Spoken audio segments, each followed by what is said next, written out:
कैसे लिखें interrogative sentence writing task 2 में? This is the comment which I have received n number of times from many of the learners. So guys, पहले तो मुझे ये question आता है बहुत सारे लर्नर्स से कि मैम इंटेरोगेटिव सेंटेंस लिखना चाहिए. मेरे जो इंस्टीट्यूट में टीचर है वो कहते हैं कि नहीं लिखना चाहिए. दूसरा मेरे पास कमेंट आता है कि मैम अगर इंटेरोगेटिव सेंटेंस यूज करना है तो कैसे यूज करना है, कौन से बॉडी पैराग्राफ में लिखना है या फिर इंट्रोडक्शन या कंक्लूजन कहाँ पे लिखना है.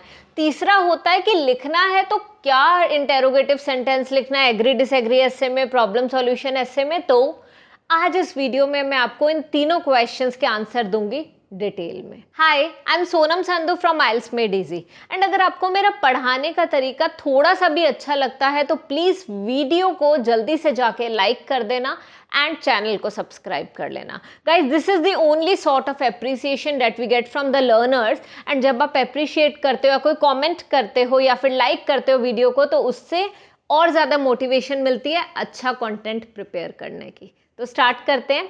गाइज, इंटेरोगेटिव सेंटेंस की हम बात कर रहे थे और इंटेरोगेटिव सेंटेंस को कैसे लिखना है. I know many of you are already बेविल्डर्ड.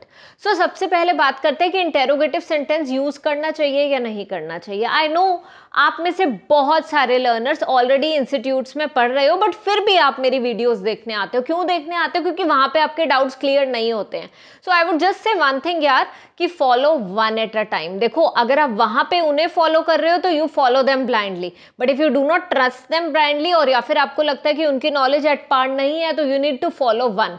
Interrogative sentence वो सेंटेंस है जो कि मैंने अपने हर एक एस्से में लिखा है, हर एक अटेम्प्ट में लिखा है. जब मेरे राइटिंग में बैंड 7 आए हैं, चाहे बैंड 7.5 आए हैं, चाहे बैंड 8 आए हैं, in every single attempt I incorporated interrogative sentence. So that means मेरे लिए तो ये बहुत ही इंपॉर्टेंट है और मैं आपको भी यही बोलूंगी कि यूज करो.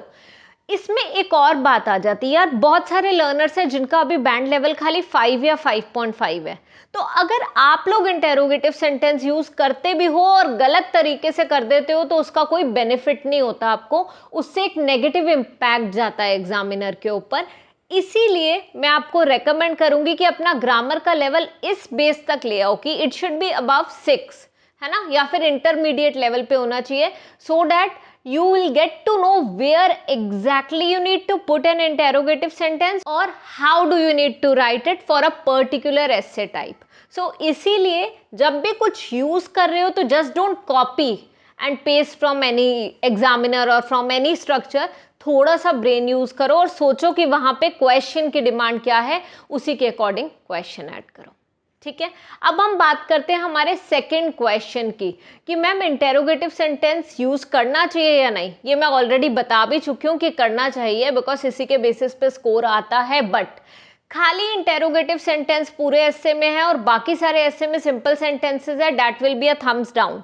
सो इसे थम्स अप करने के लिए आपने क्या करना है, you should incorporate complex sentences, conditional sentences, इसके अलावा one simple sentence, passive structure, double comparative, सब कुछ यूज करो. अगर आपको ये नहीं पता कैसे यूज करना है तो प्लीज मेरी उस वाली वीडियो को देखो जिसमें मैंने आपको बताया हुआ है कि बैंड्सब्रू और पिक्स को यूज करके कैसे आप एक ऐसे लिख सकते हो. आपको लिंक मिल जाएगा यहाँ पे, अबव स्क्रीन पे दिख जाएगा. So please go through the same. ठीक है, now coming to the last question कि इंटेरोगेटिव सेंटेंस लिखना कैसे है किसी ऐसे में. So let's take one question. और यहाँ पे हमारा क्वेश्चन क्या है? Question is, in many countries alcohol is now illegal to advertise. What are the advantages and disadvantages?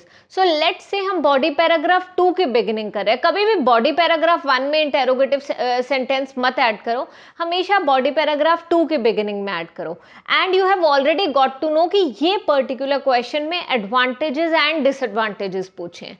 तो दैट मीन्स मैं बॉडी पैराग्राफ 1 में एडवांटेजेस लिखूंगी एंड बॉडी पैराग्राफ 2 में डिसएडवांटेजेस लिखूंगी. और जब मैं डिसएडवांटेजेस लिखूंगी, I can simply start the paragraph like, are there any disadvantages of the same, or are there any demerits of this trend, or is there any demerit. अगर single demerit लिखना है तो लिखूंगी is there any demerit of this trend. अगर दो लिखने हैं तो are there any demerits of this trend, question mark. और क्वेश्चन को खुद ही आंसर करो, certainly, comma, there are or there is. इस तरीके से आपने इंटेरोगेटिव सेंटेंस ऐड करना है किसी भी ऐसे में। अब ये तो हो गया एडवांटेजेस डिसएडवांटेजेस, जिसका मैंने बता दिया। बट अगर ये एग्री और डिसएग्री होगा और आप टोटली एग्री कर रहे हो तो आप क्या लिख सकते हो बॉडी पैराग्राफ 2 की बिगनिंग में, is there any other reason behind this. क्योंकि आप एग्री कर रहे हो, फर्स्ट बॉडी पैराग्राफ में रीजन लिख चुके हो, तो यहाँ पे लिखोगे सेकेंड बॉडी पैराग्राफ में, is there any other reason behind this. Another thing, अगर प्रॉब्लम सॉल्यूशन ऐसे है, is there any measure to overcome this problem? Again, is there any measure to overcome this problem? So this is the way we need to incorporate interrogative sentences in the essay. So please watch the whole video again in order to prepare notes and start incorporating the same sentence in your essay from today only. Thank you so much.